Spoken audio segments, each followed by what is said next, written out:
Novembre dernier, la ministre Elisabeth Borne annonçait que l'État abandonnait Europa City. Notre conviction aujourd'hui est qu'Europa City n'est pas la bonne réponse aux défis du territoire et qu'il n'est pas cohérent avec l'ambition que nous portons en matière de transition écologique.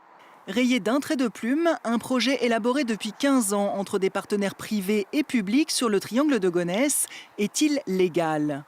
Non, estime le département du Val-d'Oise, la ville de Gonesse et l'agglomération Roissy-Pays de France.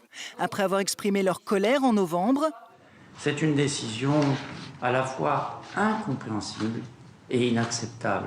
Ils adressent aujourd'hui un recours gracieux au Premier ministre contre l'abandon d'Europa City.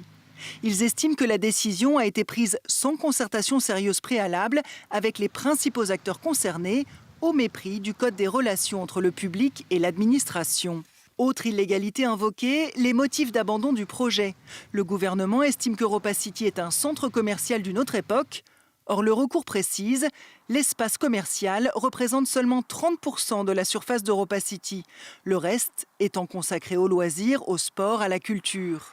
Le recours dément aussi l'augmentation du trafic automobile ou la disparition des terres agricoles. En fonction de la réponse du Premier ministre, les collectivités décideront ou non de passer à l'étape supérieure en demandant un dédommagement, car pour ces acteurs, Europa City représentait un projet structurant pour tout l'est du Val-d'Oise.